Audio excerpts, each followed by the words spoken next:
आप सबको जय मसीह की। आज मैं वचन लेकर आई हूँ। परमेश्वर ने जो मुझे बात किया है कि परमेश्वर हमारे शत्रुओं से लड़ता है, लेकिन वो हमारे शत्रुओं से कब लड़ता है? जब हम गलत नहीं करते हैं, जब हम गलत नहीं होते हैं और हम हर एक बातों को बर्दाश्त करते हैं और हम ये कहते हैं, प्रभु मुझसे नहीं होगा, लेकिन तू अपने आप उत्तर दे। क्योंकि परमेश्वर का वचन कहता है कि युद्ध मेरा है और मैं युद्ध लड़ूंगा, तुम्हें युद्ध लड़ने की ज़रूरत नहीं है। इसलिए हमें अपने आप पे कंट्रोल रखना पड़ेगा। कभी कोई हमें कुछ कहता है तो हमें उसका ऊपर आगे से जवाब नहीं देना है। और जब हम जवाब नहीं देंगे और जब हम उस बात को लेके अपने पिता के सामने बैठेंगे और उसको सारी बातें बोल देंगे, तो वो अपने आप युद्ध लड़ता है। और जब वो हमसे प्रेम करता है ना, तो हमें कोई हमें कुछ भी कह के निकल नहीं सकता, क्योंकि वो हमारा पिता ना छोड़ता नहीं है। क्योंकि वो कहता है, जो मेरे बच्चों को जो छूता है ना, वो मेरी आँख की पुतली को छूता है। हालेलुया। तो आज मैं इसी विषय में बताऊंगी। परमेश्वर का प्रेम इतना महान है ना। यदि आप लोग डर रहे हैं कि आपके शत्रु आपके ऊपर हावी हो रहे हैं, यदि आपने कोई गलती नहीं की है, तो आप बेफिक्र हो जाइए, क्योंकि हमारा परमेश्वर युद्ध लड़ने के लिए तैयार है। और वो कहता है कि मैं उनकी जो जनरेशन है ना, मैं वहां तक युद्ध लड़ूंगा। जो उनकी आने वाली पीढ़ियां है ना, मैं उन तक युद्ध लड़ूंगा। परमेश्वर ने ये बात बोली है। तो इसलिए हम जब अपने पिता पे पूरा भरोसा रखते हैं ना, कि हमारा पिता हमारा सब कुछ देख लेगा, हमें ज़रूरत नहीं है किसी का जवाब देने की, हमें ज़रूरत नहीं है किसी को बोलने की, तो हमारा परमेश्वर हमारे लिए युद्ध लड़ता है। हालेलुया। तो आप लोगों को मैं इसी विषय में बताऊंगी कि हमारा पिता कितना महान है और हमसे कितना प्रेम करता है वो। निर्गमन 17 का मैं 8 पढ़ूंगी। परमेश्वर का वचन कहता है, तब अभी अमालेकी आकर रपीदीम में इजराइलियों से लड़ने लगे। हालेलुया।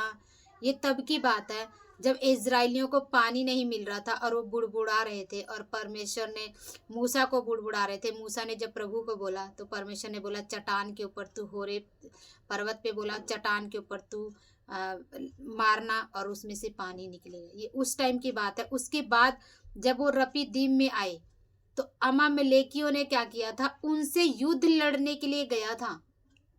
अभी मैंने क्या बोला था कि हमारी गलती नहीं होनी चाहिए।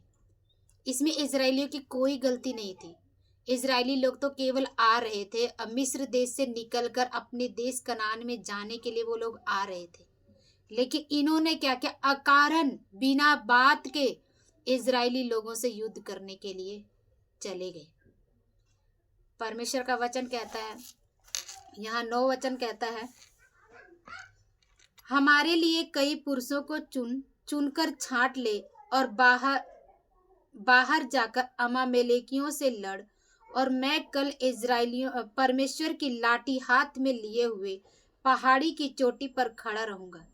ये मूसा बोल रहा है, यहोशू को बोल रहा है कि तू जाके अब इन अमालेकियों से, जो कि हमने उससे कुछ नहीं कहा, हमने कोई बुराई नहीं की, लेकिन वो हमसे लड़ने आ रहे हैं, तो हमें लड़ना है। हालेलुया। कह रहा है, मूसा की इस आज्ञा के अनुसार यहोशू अमालेकियों से लड़ने लगा, और मूसा, हारून और हूर पहाड़ी की चोटी पर चढ़ गए। मूसा, हारून और हूर कह रहा, तब जब मूसा अपना हाथ उठाए रहता था, तब तक तो इज़राइल प्रबल होता था, परंतु जब वह उसे नीचे करता, तब अमालेकी प्रबल होता था। हालेलुया। हमारा युद्ध ना, हमें किसी इंसान से युद्ध लड़ने की जरूरत नहीं है। हमें केवल अपने हाथ को ऊपर, परमेश्वर के ऊपर उठाना है, स्वर्ग में उठाना है और बोलना है, प्रभु तू हमारे लिए युद्ध लड़, क्योंकि तेरे वचन में लिखा हुआ है ना। तो हमें कुछ नहीं करना। ऐसा करने के लिए ना बहुत मुश्किल होता है। मैं कोई भी बात यहाँ पे जो बोलती हूँ ना, वो मैं ऐसे बिल्कुल नहीं बोलती। मैंने अपने जीवन में इन सारे युद्ध को और सारी लड़ाइयों को देखा हुआ है। और मैं बोल रही हूँ ना, तो मैंने उस परमेश्वर को परखा हुआ है।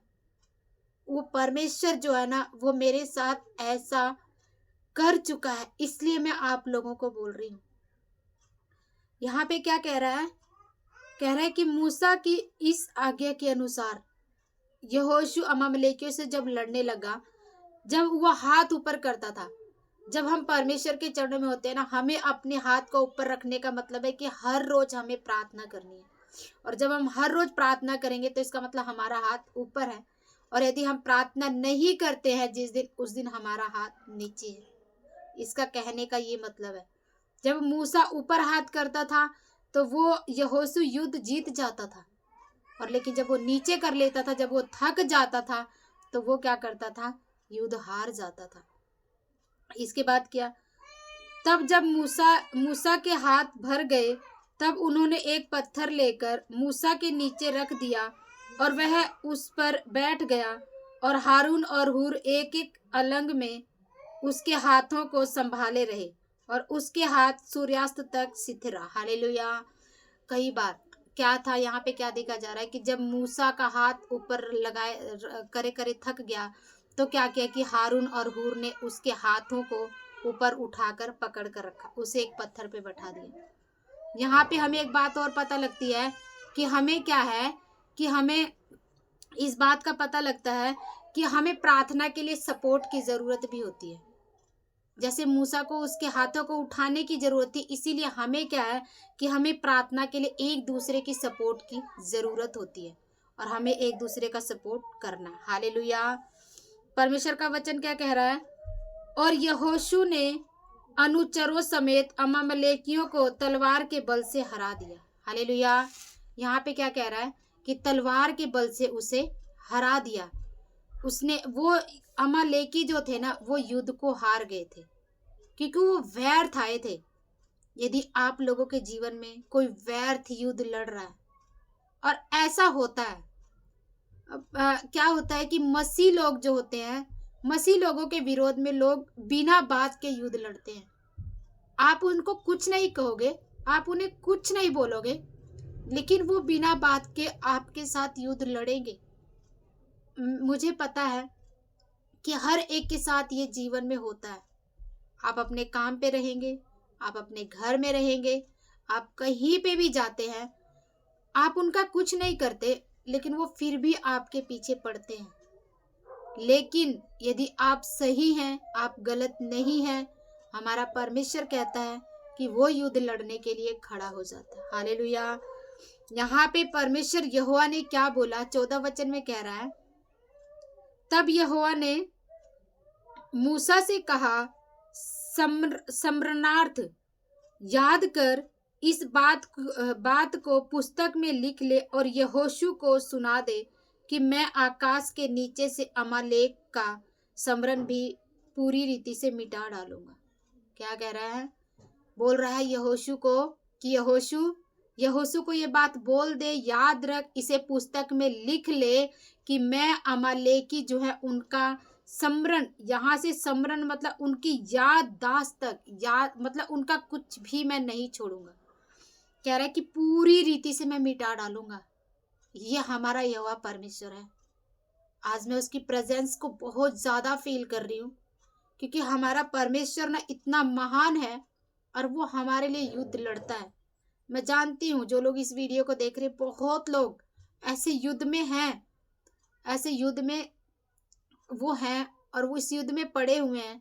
लेकिन परमेश्वर का वचन क्या कह रहा है कि मैं इस युद्ध को लड़ूंगा, और जिन्होंने तुम्हारे लिए ना बिना बात के तुम्हें परेशान किया, मैं उनकी जो नस्लें हैं ना, उनको भी पूरी तरह से मैं उनके साथ भी युद्ध लड़ूंगा। हालेलुया। यहाँ पे क्या कह रहा है? वचन कह रहा है 15, तब मूसा ने एक वेदी बनाकर उसका नाम यहोवा निशी रखा और कहा, यहोवा ने शपथ खाई है कि यहोवा अमालेकियों से पीढ़ी तक लड़ाई करता रहेगा। हालेलुया। यहोवा ने शपथ खाई है। मूसा ने ये बात बोला कि तूने मेरे बेटे को परेशान किया ना, लेकिन अब तू मेरे बेटे को नहीं, मैं पीढ़ी से पीढ़ी तक तुम्हारे लिए मैं तुम्हें तुम्हारे साथ मैं युद्ध लड़ूंगा। परमेश्वर ने अमालेकियों को ऐसा कहा था, और फिर परमेश्वर जो कहता है ना उसको वो पूरा करता है। परमेश्वर कभी हवा में बातें नहीं करता, क्योंकि परमेश्वर हमसे इतना प्यार करता है कि उसकी प्यार का वर्णन हम नहीं कर सकते। वो इतना प्यारा परमेश्वर है। मैं यहाँ पे बताऊंगी कि परमेश्वर ने अपनी बातों को, जो उसने शपथ खाई थी, उसने उसको पूरा भी किया है। यहाँ पे वचन है 1 शमूएल 15 से मैं पढ़ूंगी। 15 से कह रहा है, शमूएल ने साउल से कहा, यहोवा ने अपनी प्रजा इज़राइल पर राज्य करने के लिए तेरा अभिषेक करने को मुझे भेजा है। सबसे पहला राजा हमें पता है कि हमारे जो इज़राइलियों का सबसे पहला राजा जो था वो साउल था। वैसे तो परमेश्वर नहीं चाहता था कि कोई राजा बने। परमेश्वर चाहता था कि वो अगुवाई खुद अपने प्रजा की करे, लेकिन इन प्रजा ने, इज़राइलियों ने बहुत ज़्यादा परेशान कर दिया कि हमें एक राजा चाहिए। तब परमेश्वर ने क्या किया कि उस राजा को, उसने राजा को, साउल को चुना। शमूएल उससे आके ये बात कह रहा है, सेनाओं का यहोवा यो कहता है, मुझे स्मरण है कि अमालेकियों ने इज़राइलियों से क्या किया। जब इज़राइली मिस्र से आ रहे थे तब उन्होंने मार्ग में उनका सामना किया। हालेलुया। उन्हें सामना करने की जरूरत नहीं थी, उन्हें तो उनका स्वागत करने की जरूरत थी, उन्हें रास्ता देने की जरूरत थी, दया करने की जरूरत थी। हमारा परमेश्वर दया चाहता है। यदि कोई भी हो, परमेश्वर न्यायी परमेश्वर है। हम किसी के साथ गलत करेंगे ना, परमेश्वर कहता है मैं तुम्हें भी नहीं छोड़ूंगा। परमेश्वर कहता है बस वो सच का साथ है, वो धर्मी परमेश्वर है, वो सच्चा परमेश्वर है, इसलिए वो चाहता है कि हम सच्चाई से चले। परमेश्वर ने मुझे एक बात बोला है जो मैं अपने जीवन में लेती हूँ। उसने बोला है, बेटा तू कभी गलत मत करना, और जो तेरे साथ कोई गलत करेगा ना तो मैं उसे नहीं छोड़ूंगा। हमारा परमेश्वर ऐसा है, लेकिन कहता है यदि तू गलत करेगी ना तो फिर मैं तेरा साथ नहीं दूंगा। तो हमें परमेश्वर के चरणों में, उसकी धार्मिकता में रहना है। हमें अपने जीवन को जितना हो सके उतना परमेश्वर में जीना है। हमें अपने जीवन में गलत नहीं करना। हालेलुया। क्योंकि हमारा परमेश्वर गलत से घृणा करता है। हम सभी जानते हैं इज़राइलियों ने जब जब गलती किया तब तक परमेश्वर ने उन्हें छोड़ दिया। तो हम ऐसा ना करें। यदि किसी को लगता है कि परमेश्वर ने हमें छोड़ दिया है तो वो वापस आ सकता है प्रभु के पास। प्रभु दयालु है और उसे क्षमा मांगेंगे तो परमेश्वर क्षमा करने वाला परमेश्वर। और मुझे भरोसा है इस वीडियो को जो भी कोई देख रहा है, किसी के लिए ये वचन है जो उसके जीवन के लिए जरूरी है और काम कर रहा है। हालेलुया। क्या कह रहा है यहाँ पे? 3 वचन कह रहा है, इसलिए अब तू जाकर अमालेकियों को मार और जो कुछ उनका है उसे बिना कोमलता किए नष्ट कर। क्या पुरुष, क्या स्त्री, क्या बच्चा, क्या दूध पीता, क्या गाय बैल, क्या भेड़ बकरी, क्या ऊंट, क्या गधा, सबको मार डाल। हालेलुया। परमेश्वर ने बोला सबको, जो भी उसके पास है ना, सबको खत्म कर दे। देखा जाए तो ये क्या था कि मतलब हमने निर्गमन में पढ़ी है ये बात। निर्गमन के बाद परमेश्वर को याद था, शमूएल 1 में आकर वो बोल रहा, जब राजा बना दिया, जब उसको राजा बना दिया साउल को, तब वो बोल रहा है, पहले राजा से वो बोल रहा है कि शमूएल जा और इस राजा को बोल। हालेलुया। तो हम भूल जाते हैं, हम अपने दुश्मनों को भूल जाते हैं। हमारे साथ किसी ने गलत किया ना, हम उसको भूल जाते हैं, लेकिन हमारा परमेश्वर ना कभी नहीं भूलता है। हमारे परमेश्वर को सब कुछ याद रहता है। उसको पता होता है कि मेरे बच्चे के साथ क्या किया गया। हालेलुया। इसलिए यदि कोई परेशान है, कोई दुखी है, तो वो भरोसा रखे, परमेश्वर उसके साथ है और वो कभी नहीं छोड़ेगा। हालेलुया। परमेश्वर का वचन क्या कह रहा है? तब साउल ने लोगों को बुलाकर इकट्ठा किया और उन्हें तलाइम में गिना, और वे 2 लाख प्यादे और 10,000 यहूदी पुरुष थे। तब साउल ने अमालेक नगर के पास जाकर एक नाले में घातकों को बैठाया। और साउल घातकों को उसने क्या किया कि अपनी युद्ध लड़ने की जो योजना थी उसके अनुसार उसने उन्हें बैठा दिया। इसके बाद 6 वचन क्या कह रहा, मैंने अभी कहा ना, परमेश्वर दयालु परमेश्वर है। यदि वो परमेश्वर से लड़ते, परमेश्वर के लोगों से ना लड़ते ना, तो प्रभु उन्हें आशीष देता। हालेलुया। कह रहा, और साउल ने केनियों से कहा, वहां से हटो, अमालेकियों के मध्य में से निकल जाओ, कहीं ऐसा ना हो कि मैं उनके साथ तुम्हारा भी अंत कर डालूं, क्योंकि तुमने सब इजरायलियों पर उनके मिस्र से आते समय प्रीति दिखाई थी, अतः केनी अमालेकियों के मध्य में से निकल गए। हालेलुया। परमेश्वर का वचन क्या कह रहा है कि जो केनी लोग थे, वहां पे केनी लोग थे, उन्होंने क्या किया कि उन्होंने इजरायलियों के प्रति दया दिखाई थी। तो परमेश्वर ने साउल क्या कह रहा है कि उन्हें बोल रहा है कि तुम उनके बीच से निकल जाओ, क्योंकि तुमने दया दिखाई थी, तुमने प्रीति दिखाई थी, तो मैं भी तुम्हें प्रीति दिखाता हूँ, तुम निकल जाओ और मैं उन्हें नाश करूंगा। 7 वचन कह रहा, तब साउल ने हवीला से लेकर सूर तक, जो मिस्र के पूर्व में अमालेकी को मारा। हालेलुया। साउल ने क्या किया, उन्हें मार लिया। परमेश्वर ने क्या कहा था कि मैं उनकी पीढ़ी पीढ़ी तक युद्ध लड़ूंगा, और परमेश्वर ने सच में युद्ध को लड़ा है।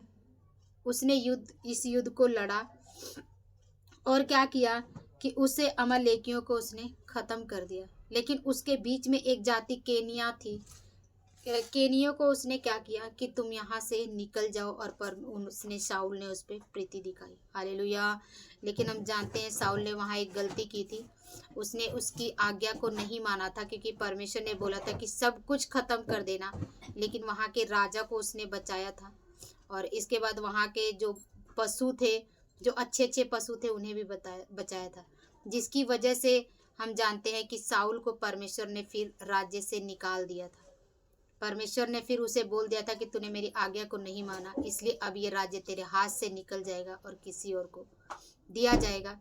तब ये दाऊद को राज्य दिया गया था। ये तो एक अलग बात है, लेकिन आज मैं यही बता रही थी कि परमेश्वर जो हमारी तरफ से युद्ध लड़ता है। इसलिए यदि कोई युद्ध में है ना, तो सबसे पहला क्या करना पड़ेगा, आप लोगों को अपने मुंह को बंद करना पड़ेगा। बहुत मुश्किल है, मेरे साथ भी हुआ, बहुत मुश्किल था। मैं कहती थी प्रभु को, प्रभु ये मुझसे ऐसा करते हैं, मैं कैसे कैसे अपने मुख को बंद रखूं। लेकिन परमेश्वर के वचनों में जब हम बढ़ना शुरू कर देंगे, जब प्रार्थना शुरू कर देंगे ना, तो परमेश्वर हमारे जीवन में काम करना शुरू कर देता है। हालेलुया।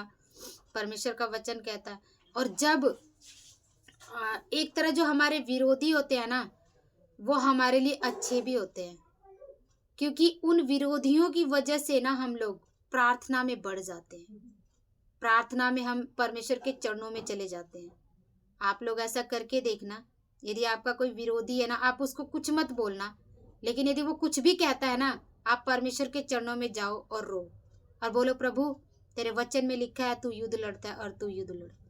आप उसके सामने कुछ मत बोलना, अपने मुख को बंद रखना। मुश्किल है, लेकिन जब प्रार्थना करोगे परमेश्वर से, तो परमेश्वर अवश्य ही आपको सामर्थ्य और शक्ति से भरेगा और आपके मुंह को वो बंद करेगा। वो एक धीरज उत्पन्न हो जाता है, जीवन में धीरज उत्पन्न हो जाता है, फिर उसकी किसी की बात का ना कोई फर्क ही नहीं पड़ता। और सच में ये सामर्थ पाना बहुत ही अच्छा है। शुरू में बहुत मुश्किल होती है, शुरू में लगता है कि नहीं मैं ऐसा नहीं कर सकता, शुरू में लगता है प्रभु यदि मैं नहीं बोलूंगा ना, तो वो और ज्यादा हमें परेशान करेंगे, जो हमारे विरोधी हमें परेशान करेंगे, हमें बोलेंगे, हमें दबाएंगे। लेकिन नहीं, ऐसा नहीं है। ऐसा करके देखना, जब आप नहीं बोलेंगे ना, तो परमेश्वर आपके जीवन में ऐसा काम करेगा कि आप सोचोगे कि सच में अब फर्क नहीं पड़ रहा है किसी के बोलने का। एक वो सामर्थ, वो धीरज परमेश्वर आपके जीवन में दे देगा, और फिर आपको कोई फर्क ही नहीं पड़ेगा कि कोई आपके बारे में क्या बोलता है, क्योंकि आपको एक बात पता होगा कि मेरा पिता, मेरा राजा मेरे लिए खड़ा है, तो तुम्हें जो बोलना है तुम बोल लो। मुझे कोई फर्क नहीं पड़ेगा। हालेलुया। तो आज हमने क्या सीखा? हमने सीखा कि प्रभु हमारे लिए युद्ध लड़ता है। सबसे पहले तो क्या है कि हमें प्रभु कहता है कि हमें किसी के साथ बुरा नहीं करना। यदि हम बुरा करते हैं और हम बोलते हैं हमारे लिए युद्ध लड़ेगा प्रभु, तो बिल्कुल नहीं लड़ेगा वो। इसलिए ये ध्यान रखना कि हमारा जीवन प्रभु जैसा चाहता है वैसा हो। आज्ञा मानने वाला जीवन हो, प्रार्थना करने वाला जीवन हो, परमेश्वर में चलने वाला जीवन हो, दूसरों पर दया करने वाला जीवन हो। परमेश्वर हमें जब कोई बात करने के लिए बोलता तो हम तुरंत करने के लिए तैयार रहें। हालेलुया। और हम जो भी कुछ करें ना, हम किसी को ना बताएं, हम प्रशंसा ना करें कि हमने ऐसा काम किया नहीं, क्योंकि प्रभु का वचन कहता है यदि तेरा दाहिना हाथ दे तो तेरे बाएं हाथ को पता ना लगे। तो हमें ऐसा करना है। हालेलुया। और कह रहा है परमेश्वर, क्या कह रहा है, जो मैंने सीखा, जो आप लोगों को मैं बता रही हूँ कि प्रभु कभी भी पहले युद्ध नहीं लड़ता किसी से। यदि उसके बच्चे को कोई परेशान करेगा ना, तब वो बाद में युद्ध लड़ता है। पहले आपको ना सहने की वो ताकत देता रहेगा, क्योंकि उसको दिखाना भी है ना कि मैं सामर्थी परमेश्वर हूँ। तुम मेरे बच्चे को जो मर्जी कर लो, वो सहने की ताकत देगा और आप उसको सहोगे भी। हालेलुया। दूसरा क्या है कि जब हम परमेश्वर के पास रहेंगे, प्रार्थना करेंगे, वह युद्ध जीतेंगे। जब हम प्रभु से दूर होंगे तब हमारी शक्ति कमज़ोर हो जाती है। जब हम परमेश्वर के पास रहेंगे, जब हम प्रार्थना करेंगे तो हमारी शक्ति बढ़ती है, और जैसे हम प्रार्थना करना छोड़ देंगे तो वो शक्ति हमारी फिर से कमज़ोर हो जाती है। हालेलुया। इसलिए जैसे हम रोटी खाते हैं वैसे हमें हर रोज़ प्रार्थना भी करना है। हालेलुया। आत्मा के लिए प्रार्थना ज़रूरी है। आत्मा का भोजन जो है वो प्रार्थना है। तीसरा क्या सीखा हमने? जब हम प्रार्थना में कमज़ोर पड़ते हैं तो दूसरे के सहारे की ज़रूरत पड़ती है। हमें अपने लिए प्रार्थना करवाना चाहिए। हालेलुया। हम जब कमज़ोर पड़ते हैं ना, तो हमें दूसरों से भी प्रार्थना करवाना चाहिए। हमारा व्यवहार ऐसा होना चाहिए, हम एक चलती फिरती बाइबल बन जाएं। हालेलुया। क्योंकि मैं फिर यही कहूँगी, प्रभु के आने का समय नज़दीक है और कुछ नहीं पता वो कब आ जाए। इसलिए हमें उस 5 कुआरियों की तरह अपने तेल कुप्पी में रखना है और अपने जीवन में आत्मा को बढ़ाना है। प्रभु का वचन चार पॉइंट हमने क्या सीखा कि प्रभु के बच्चों को जो कोई बिना गलती के छूता है, प्रभु शपथ खाता है कि उनकी पीढ़ी तक भी वो युद्ध लड़ेगा। इसलिए हमें परेशान होने की ज़रूरत नहीं है। हमें सब कुछ सौंप के और चैन से सोने की ज़रूरत है। हालेलुया। हम चैन की नींद ले, हम चैन का जीवन जिए। जब हमारा प्रभु यीशु मसीह हमारे साथ है तो हम क्यों परेशान हो? क्या हम फिर हमारे और अन्य जाति में क्या फ़र्क रह जाएगा? कुछ भी फ़र्क नहीं रह जाता। यदि हम भी परेशान होते हैं, अन्य जाति भी परेशान होते हैं। और यदि हम परमेश्वर को सब कुछ सौंप देते हैं और हम बेफिक्र हो जाते हैं, प्रभु तू अपने आप देख लेना, तब हम परमेश्वर के सच्चे बच्चे बनते हैं। तब हम परमेश्वर के सच्चे अनुसरण करने वाले बनते हैं। इसलिए हमें सब कुछ प्रभु पे सौंप देना है। और आप लोग ऐसा मत सोचना कि बस ये ऐसे ही बोल रही है। नहीं, मैं ऐसे नहीं बोल रही हूँ, क्योंकि मैंने अपने जीवन में इन सब बातों को किया है, प्रैक्टिकली किया है। मैं इसलिए बोल रही हूँ। कभी प्रभु मुझे अगुवाई करेगा तो मैं अपनी गवाही आप लोगों को दूंगी। 5 वचन क्या करे? परमेश्वर जो कहता है उसे पूरा करता है। परमेश्वर जो बातें कहता है ना, उसे पूरा करता है। उसने कहा कि मैं उनकी पीढ़ी तक युद्ध लड़ूंगा। तो निर्गमन में उसने युद्ध लड़ा। निर्गमन में उसने बोला, जाके सैमुएल में उसने फिर उन्हें याद दिलाया और उससे युद्ध लड़ा। हालेलुया। परमेश्वर हमारा न्यायी परमेश्वर है। जो लोग परमेश्वर के लोगों पर दया करते हैं ना, प्रभु उन पर दया करता है। परमेश्वर अन्यायी नहीं है। हालेलुया। तो जो भी इस वचन को देख रहे हैं, प्रभु आपको बहुत आशीष दे और परमेश्वर आपको धीरज दे, प्रार्थना करने की आत्मा दे। प्रभु के चरणों में आप बैठें, उसे प्रार्थना करें। और कुछ भी प्रॉब्लम है ना, जो आपको कोई कुछ बोलता है ना, आप उन्हें जवाब ना दें। बस आप अपने कमरे में आए और जहाँ प्रार्थना करते हैं उस परमेश्वर को बोल दें सारी बातें। प्रभु मुझे इन्होंने ऐसा कहा है और इसके लिए तू अपने आप देख ले। हालेलुया। तो परमेश्वर आप लोगों को प्रार्थना को सुने। आप जो भी प्रार्थनाएं अपने जीवन में कर रहे हैं या जो भी आपसे युद्ध कोई लड़ रहा है, परमेश्वर उस युद्ध को आप लड़े और परमेश्वर आपके जीवन में काम करे। हालेलुया। परमेश्वर आपके जीवन को बनाए, परमेश्वर आपको आशीषों से भरे। और जो प्रार्थनाएं आप कर रहे हैं, जो इतने दिनों से कर रहे हैं, परमेश्वर उस प्रार्थना को सुने और उसका उत्तर दे। आप सभी को परमेश्वर आशीषों से भरे। हालेलुया। आप सभी को प्रभु आशीष दे। आप सभी को जय मसीह।